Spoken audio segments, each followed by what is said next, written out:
નમસ્કાર, દૂરદર્શન સમાચારમાં હું દ્વૈતા જોશી આપનું સ્વાગત કરું છું। આજની શરૂઆત કરીશું મુખ્ય સમાચારથી। પ્રધાનમંત્રી મોદીની હાજરીને લીધે યાદગાર બન્યો બાબા બંદા સિંહ બહાદુરનો 300મો શહાદત દિવસ। ગુરુ ગોવિંદ સિંહની આગામી જન્મજયંતિ દબદબાભેર દુનિયામાં ઉજવવા માટે 100 કરોડનો ખર્ચ કરશે મોદી સરકાર।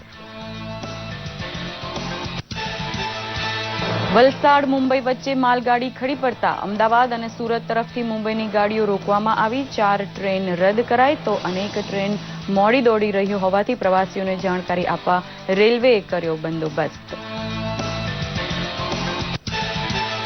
રોજગારીના જનક ગણાતા લઘુ મધ્યમ તથા નાના ઉદ્યોગ ક્ષેત્ર માટે અલાયદી વાયબ્રન્ટ સમિટ યોજવાની પહેલ કરશે આનંદીબેન સરકાર। વાયબ્રન્ટ ગુજરાત રોકાણકાર સમિટમાં થયેલા 80% સમજૂતી પત્રમાં ઉત્પાદન લઘુ ઉદ્યોગ ક્ષેત્રમાં શરૂ થયું હોવાનું જણાવતા મુખ્યમંત્રી દક્ષિણ ગુજરાતમાં મેઘ સવારીનો દબદબો પાણીદાર રહેતા સુરત સહિત નાના મોટા ગામ થયા પાણી। સૌરાષ્ટ્રમાં પણ વ્યાપક વરસાદ સાથે ભારે પવન ફૂંકાતા દરિયાકાંઠે ઉછળ્યા મોટા મોટા મોજા।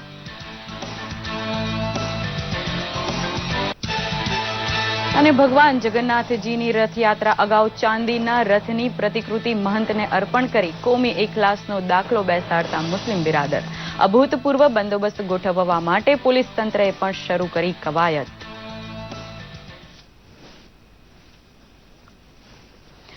સમાચાર વિસ્તારપૂર્વક બાબા બંદા સિંહ બહાદુર જેવા મહાન યોદ્ધાના 300મા શહાદત દિવસની ઉજવણી પ્રધાનમંત્રી મોદીની હાજરીને લીધે યાદગાર બની હતી। ગુરુ ગોવિંદ સિંહના પરમ શિષ્ય અને ખાલસા માટે જાન કુરબાન કરનાર બંદાસિંહ બહાદુરનું જીવન ચરિત્ર પણ આ પ્રસંગે પ્રધાનમંત્રીના હાથે મંગળ વિમોચન પામ્યું હતું। શીખ સમુદાયના ટોચના નેતાઓ વચ્ચે પ્રધાનમંત્રીએ એલાન કર્યું હતું કે ગુરુ ગોવિંદ સિંહની આવતી સાલ આવતી 350મી જન્મજયંતિ દુનિયાભરમાં ભવ્ય રીતે ઉજવવા માટે મોદી સરકારે 100 કરોડ રૂપિયા ફાળવ્યા છે। નવી દિલ્હી ખાતે બાબા બંદાસિંહ બહાદુરની 300મી શહાદત જયંતિ નિમિત્તે ખાસ કાર્યક્રમનું આયોજન કરવામાં આવ્યું હતું। આ કાર્યક્રમમાં પ્રધાનમંત્રી નરેન્દ્ર મોદી, પંજાબના મુખ્યમંત્રી પ્રકાશસિંહ બાદલ સહિત વરિષ્ઠ નેતાઓ ઉપસ્થિત રહ્યા હતા। આ કાર્યક્રમમાં બાબા બંદાસિંહના જીવન પર રંગારંગ કાર્યક્રમ પણ યોજવામાં આવ્યો હતો, જેને નિહાળી સૌ કોઈ મંત્રમુગ્ધ થયા હતા।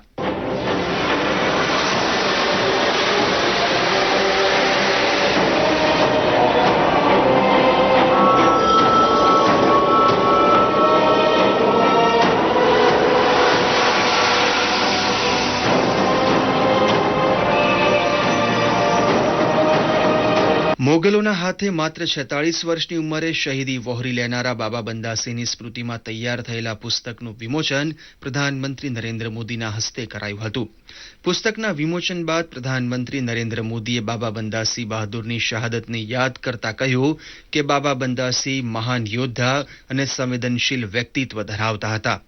તેઓ તલવારની ધાર પર જીવન જીવતા હતા અને તેમનું જીવન અન્ય માટે પ્રેરણારૂપ છે। પ્રધાનમંત્રી મોદીએ વધુમાં ઉમેર્યું હતું કે તેઓ સમાજના દરેક વર્ગને સાથે લઈને ચાલતા હતા।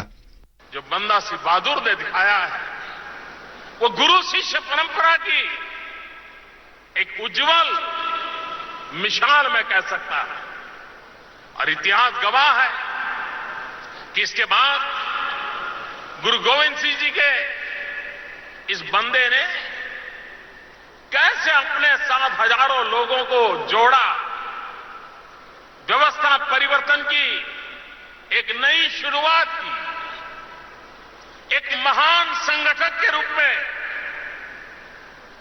उन्होंने समाज के हर तबके के लोगों को अपने साथ जोड़ा। जैसे छत्रपति शिवाजी महाराज ने छोटे छोटे मालवाओं को अपने साथ जोड़ करके एक महान सैन्य शक्ति का निर्माण किया था। बंदा सिंह बहादुर ने भी समाज के हर तबके के लोगों को अपने साथ जोड़ करके एक महान सैन्य शक्ति का, अपनी संगठन कौशल्य का, एक ग्रेट ऑर्गेनाइजर का उन्होंने परिचय करवाया था।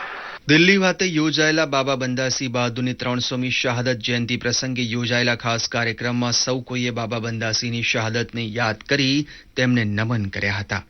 દૂરદર્શન સમાચાર અમદાવાદ. ઇરાકની રાજધાની બગદાદમાં થયેલા બોમ્બ વિસ્ફોટોમાં અત્યાર સુધી 125 વ્યક્તિઓના મોત થયા છે, જ્યારે 150થી વધુ ઘાયલ થયા છે. રમઝાન મહિનાના છેલ્લા દિવસોમાં ભરચક બજારમાં વિસ્ફોટક પદાર્થોથી ભરેલી એક ટ્રકમાં વિસ્ફોટ થયો હતો. બીજો બોમ્બ વિસ્ફોટ રાજધાનીની ઉત્તરમાં શિયા લોકોની વસ્તી ધરાવતા વિસ્તારમાં થયો હતો, જેમાં 5 લોકો માર્યા ગયા હતા અને 16 વ્યક્તિઓ ઘાયલ થયા હતા. અધિકારીઓએ જણાવ્યું હતું કે બોમ્બ વિસ્ફોટોમાં ઇમારતો પડી ગઈ છે, જેના કાટમાળ નીચે અનેક લોકો ફસાયા છે. મૃતકોમાં સૌથી વધુ સંખ્યા બાળકોની છે. આ હુમલાઓની જવાબદારી ઇસ્લામિક સ્ટેટે લીધી છે.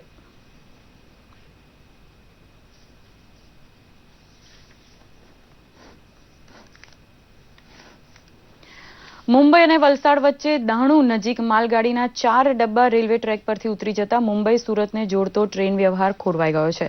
અકસ્માતના પગલે શતાબ્દી એક્સપ્રેસ, મુંબઈ અમદાવાદ, સૌરાષ્ટ્ર એક્સપ્રેસ અને બાંદ્રા જંબુતાવી ટ્રેનને રદ કરવાની ફરજ પડી છે, જ્યારે યશવંતપુરા બીકાનેર ટ્રેનને ડાયવર્ટ કરવાની ફરજ પડી છે, તો ડબલ ડેકર અને અમદાવાદ હરિદ્વાર ટ્રેન 2 કલાક મોડી ચાલી રહી છે.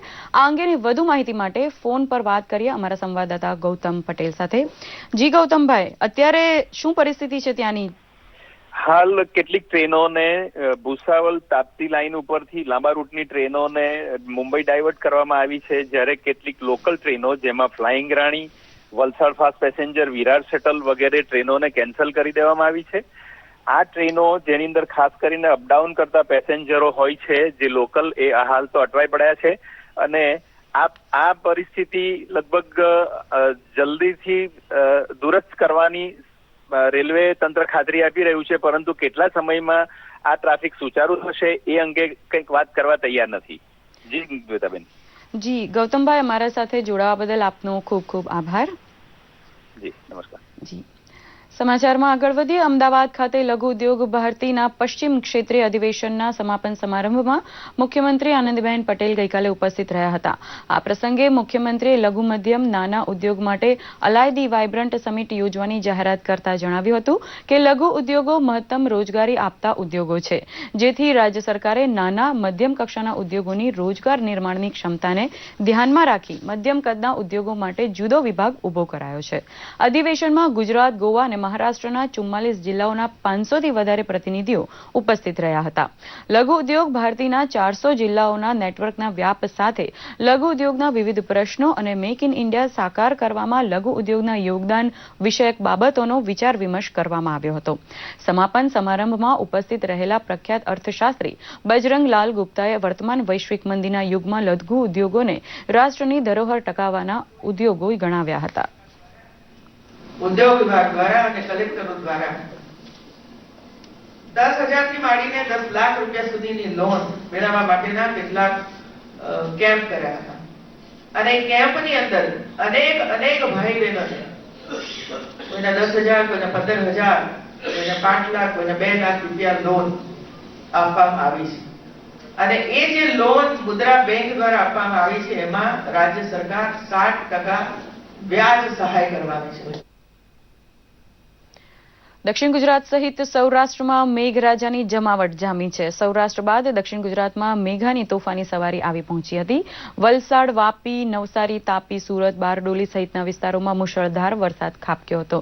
જોકે હવામાન વિભાગ દ્વારા દક્ષિણ ગુજરાતમાં આગામી 12 કલાકમાં ભારેથી અતિભારે વરસાદની આગાહી કરવામાં આવી છે.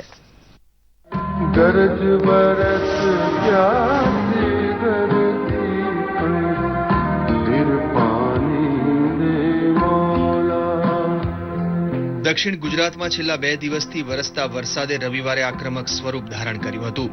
મેઘાની તોફાની સવારીમાં વલસાડ, વાપી, નવસારી, સુરત અને બારડોલીમાં મુશળધાર વરસાદ પડ્યો હતો. સુરત શહેર સહિત તાપી જિલ્લામાં ભારે વરસાદ ખાબકતા નીચાણવાળા વિસ્તારોમાં પાણી ભરાયા હતા, જેથી લોકોને ભારે હાલાકીનો સામનો કરવો પડી રહ્યો છે.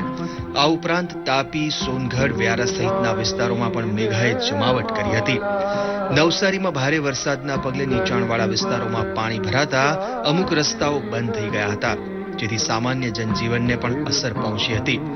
દક્ષિણ ગુજરાતના નવસારીમાં 122 મિલીમીટર, બારડોલીમાં 152 મિલીમીટર, ચોર્યાસીમાં 104, કામરેજમાં 135, મહુવામાં 105, માંડવીમાં 152, ઉમરપાડામાં 125 મિલીમીટર અને જલાલપોરમાં 94 મિલીમીટર વરસાદ પડ્યો હતો. ધોધમાર વરસાદને પગલે ઉકાઈ ડેમમાં નવા નીરની આવક થતા ખેડૂતોમાં આનંદનો માહોલ છવાઈ ગયો હતો. જોકે હજુ પણ હવામાન વિભાગે આગામી 24 કલાકમાં દક્ષિણ ગુજરાતમાં ભારેથી અતિભારે વરસાદની આગાહી કરી છે. આ ઉપરાંત સૌરાષ્ટ્રમાં પણ મેહુલિયાની બેટિંગ યથાવત રહી હતી. અમરેલીમાં ગઈકાલે વરસેલા વરસાદ બાદ આજે પણ જિલ્લામાં મેઘમહેર યથાવત રહી હતી. જિલ્લાના રાજુલા, જાફરાબાદ, ઉના, ધારી, સાવરકુંડલામાં મુશળધાર વરસાદ વરસ્યો હતો, જેના પગલે અહીંની નદીઓમાં પૂરની પરિસ્થિતિ સર્જાઈ છે. ઠેર ઠેર વૃક્ષો ધરાશયી થઈ જવાના બનાવો પણ બન્યા હતા. સાથે જ નીચાણવાળા વિસ્તારો સહિત ઘરોમાં પાણી ભરાઈ જતા લોકોને હાલાકીનો સામનો કરવો પડ્યો હતો. ઉનામાં પણ વહેલી સવારથી ધીમી ધારે વરસાદ વરસ્યો હતો અને શહેરમાં વીજળી ગુલ થઈ ગઈ હતી. ધારીમાં પણ સવારથી ધોધમાર વરસાદ પડતા અનેક વિસ્તારો પાણીમાં ગરકાવ થયા હતા. આ તરફ મહુવા, ચોટીલા, ખંભાળિયા, રાજકોટ, જૂનાગઢમાં પણ ભારે વરસાદ ખાબક્યો હતો. તાલાલા સહિત ગીર પંથકમાં પણ બારે મેઘ ખાંગા થયા હતા. આ સિવાય દીવમાં પણ મુશળધાર વરસાદ વરસ્યો હતો. તો ભારે વરસાદના કારણે સમુદ્રના પાણીમાં પણ વધારો થયો છે, જેના કારણે દરિયામાં 6 થી 8 ફૂટ જેટલા ઊંચા મોજા ઉછળ્યા હતા. આ ઉપરાંત વલસાડ ખાતે આવેલા તિથલનો દરિયો પણ તોફાની બન્યો છે, જેથી તંત્ર દ્વારા દરિયાકાંઠા વિસ્તારોને એલર્ટ કરવામાં આવ્યા છે. દૂરદર્શન સમાચાર, અમદાવાદ. ભગવાન જગન્નાથજીની 139મી રથયાત્રાને હવે ગણતરીના દિવસો બાકી છે, ત્યારે દર વર્ષે મુસ્લિમ સમાજ તરફથી કોમી એકતાના સંદેશાના ભાગરૂપે મહંત દિલીપદાસજીને ચાંદીના રથની પ્રતિકૃતિ ભેટ આપવામાં આવે છે. અમદાવાદમાં ગઈકાલે જગન્નાથ મંદિરમાં મુસ્લિમ સમાજ તરફથી કોમી એકલાસ અને સદભાવનાના ભાવથી મુસ્લિમ સમાજના અગ્રણી રઉફ બંગાળી દ્વારા જગન્નાથ મંદિરના મહંત દિલીપદાસજીને ચાંદીના રથની ભેટ આપવામાં આવી હતી. આ પ્રસંગે મહંત દિલીપદાસજીએ જણાવ્યું હતું કે ઈદ અને રથયાત્રા એક જ દિવસે છે, ત્યારે બંને તહેવાર શાંતિથી કોમી સદભાવના સાથે ઉજવાય તેવી ભગવાન જગन्नाथ ने प्रार्थना. सारा देश में नहीं पर सारा विश्व में बनी रहे और सभी धर्म के लोग सभी लोग एक बन के एकजुट होते हुए सब रहे, इसी इस रथ यात्रा के पावन अवसर पर सभी की मंगल कामना.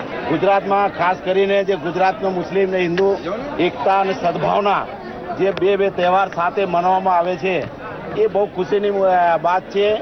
જ્યારે હિન્દુ મુસ્લિમ ભેગા થઈને આ તહેવાર બનાવતા હોય છે, જ્યારે ઈદનો નમાજ પડીએ રસ્તા ઉપર ઊભા રહીને જગન્નાથ મંદિરનો રથ નીકળતા હોય છે, ત્યારે એમને સ્વાગત કરતા હોઈએ છીએ. બહુ આનંદ આવતા હોય છે.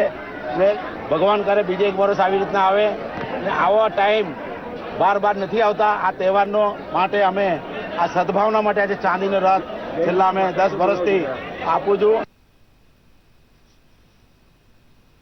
ગુજરાત અને મધ્યપ્રદેશની સરહદે આવેલા આદિવાસી તાલુકા ગરબાડા ખાતે ₹5.50 કરોડના ખર્ચે નિર્મિત મોડેલ સ્કૂલ અને કન્યા છાત્રાલયના અદ્યતન સુવિધાયુક્ત ભવનોનું લોકાર્પણ તથા સરકારી વિનયન કોલેજનો શુભારંભ રાજ્યના શિક્ષણ મંત્રી ભૂપેન્દ્રસિંહ ચુડાસમાના હસ્તે કરવામાં આવ્યો હતો. આ પ્રસંગે શિક્ષણ મંત્રીએ જણાવ્યું હતું કે રાજ્ય સરકારે આદિવાસી વિસ્તારમાં જાગેલી જ્ઞાનની ભૂખને સંતોષવા માટે તમામ પ્રકારની શૈક્ષણિક સુવિધાઓ ઉપલબ્ધ કરાવવા માટે મક્કમ નિર્ધાર કર્યો છે. તેમજ રાજ્ય સરકારના શૈક્ષણિક કાર્યક્રમો અભિગમો થકી દાહોદ જિલ્લામાં શિક્ષણનું સ્તર ઊંચું આવ્યું છે. કેન્દ્ર શાસિત પ્રદેશ દાદરા નગર હવેલીમાં નિર્માણ પામેલા ₹45 કરોડના વિવિધ કામોનું લોકાર્પણ કરવા માટે ગૃહમંત્રી રાજનાથસિંહ ખુદ આવી રહ્યા હોવાથી સિલવાસામાં તડામાર તૈયારી ચાલુ છે. વિદ્યુત ભવન, કન્યા છાત્રાલય, ડોકમરોડી ઓવરબ્રિજ તથા અતિથિ ગૃહ જેવા વિકાસ કાર્ય ખુલ્લા મૂકતા જનતાને મોટી સગવડ પ્રાપ્ત થવા જઈ રહી છે. બેટી બચાવો ઝુંબેશ હેઠળ યોજાનારા મહત્વના કાર્યક્રમમાં પણ ગૃહમંત્રી ભાગ લેવાના છે. સ્થાનિક સાંસદ નટુભાઈ પટેલે કહ્યું હતું કે કેન્દ્ર શાસિત પ્રદેશનો હવાલો ગૃહ મંત્રાલય હસ્તક રહેતો હોવાથી રાજનાથસિંહની મુલાકાત દાદરા નગર હવેલી ઉપરાંત દમણની જનતાને પણ ફાયદાકારક નીવડવાની છે. આ સાથે જ આ સમાચાર બુલેટિન અહીં સંપન્ન કરી રહ્યા છીએ. નમસ્કાર.